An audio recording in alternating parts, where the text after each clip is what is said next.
Hi hello friends, welcome back to my channel Rani cooking Telugu. ఎలా ఉన్నారండి? అందరు బాగున్నారా? నేనైతే చాలా బాగున్నాను. మీరు కూడా బాగుండాలని మనస్ఫూర్తిగా కోరుకుంటాను. ఈరోజు మన స్పెషల్ వంట వచ్చేసి శనగపప్పు మసాలా కర్రీ అండి. ఇది చాలా బాగుంటుంది, సింపుల్గా అయిపోతుంది. ఇంట్లో ఏం కూరగాయలు లేనప్పుడు కూడా ఇది చేసుకుంటే సూపర్గా ఉంటుంది.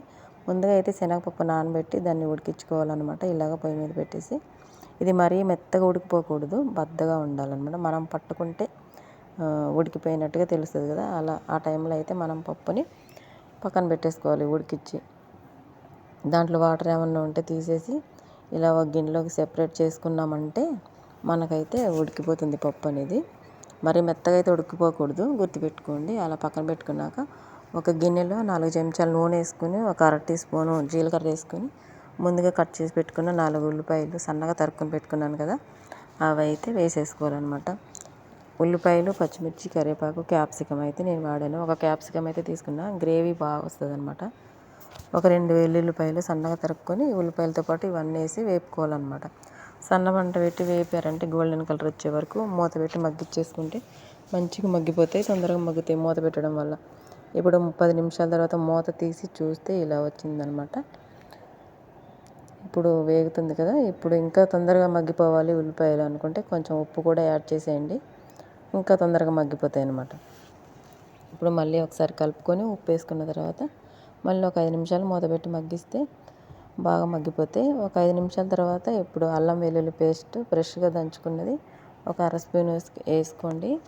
టేస్ట్ బాగుంటుంది అనమాట. మసాలా కర్రీ కాబట్టి మనకు అల్లం వెల్లుల్లి పేస్ట్ ఇంపార్టెంట్ అనమాట. ఇదే మసాలాకి చాలా మంచి ఫ్లేవర్ని తీసుకొచ్చిద్ది. ఇప్పుడైతే ఉల్లిపాయలు బాగా మగ్గిన తర్వాత ఒక అర స్పూను పసుపు అయితే వేసేసుకోవాలన్నమాట. పసుపు వేసుకొని బాగా కలుపుకోవాలి. పసుపు, ఉల్లిపాయలు, అల్లం బాగా కలిసేలాగా కలిపేసుకోవాలి.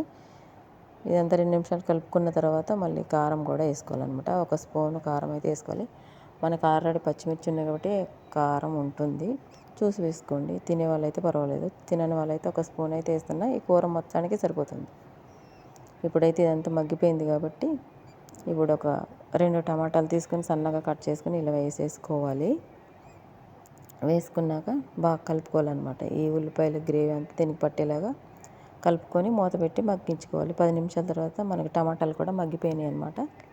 చూసారా, ఇలా పేస్ట్ లాగా అయిపోవాలి మొత్తం ఉల్లిపాయలు టమాటా మొత్తం.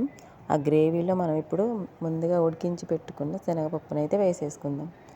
ఇప్పుడు ఈ శనగపప్పు ఈ మసాలా అంతా పట్టే వరకు ఉడికించుకోవాలన్నమాట. ఒక 5 నిమిషాలు మూత పెట్టి మగ్గించామంటే మనకి మంచిగా ఈ పప్పుకి మసాలా అనేది పడుతుంది. మనకి మసాలా పచ్చిశనగపప్పు కూర రెడీ అవుతుంది అనమాట. గరం మసాలా ఉంటే గరం మసాలా వేసుకోండి. జీలకర్ర పొడి, ధనియాల పొడి ఉంటే అది కూడా వేసుకోవచ్చు. ఇంట్లో గరం మసాలా రెడీ చేసుకున్నారంటే ఇంకా బాగుంటుంది, లేదంటే బయట నుంచి తెచ్చుకున్నదైనా బాగానే ఉంటుంది. 5 నిమిషాలు మగ్గిన తర్వాత ఒక గ్లాసు వాటర్ వేసుకోండి, మనకి గ్రేవీగా బాగా వస్తుంది అనమాట. లేదంటే కలుపుకోవడానికి ఉండదు. ఇది చపాతీలోకి కానీ అన్నంలోకి కానీ చాలా బాగుంటుంది. వేడివేడిగా అన్నంలోకి అయితే ఇంకా బాగుంటుంది. నేను ముందుగా రెడీ చేసి పెట్టుకున్న గరం మసాలా ఇంట్లోనే, అదైతే ఒక స్పూన్ వేసుకున్న, చాలా బాగుంటుంది. ఇలా ఇంట్లో రెడీ చేసుకోవడం వల్ల మసాలా అల్లము చాలా ఫ్లేవర్ వస్తుంది కూరకు అనేది. ఇప్పుడు ఒక గుప్పుడు కొత్తిమీర వేసుకోండి. ఒక 5 నిమిషాలు ఉడికితే సరిపోతుంది. నచ్చితే ఒక లైక్ చేయండి, మన ఛానల్ సబ్స్క్రైబ్ చేసుకోండి, వీడియో పూర్తిగా చూడండి, అప్పుడే మీకు అర్థమవుతుంది. Thank you for friends.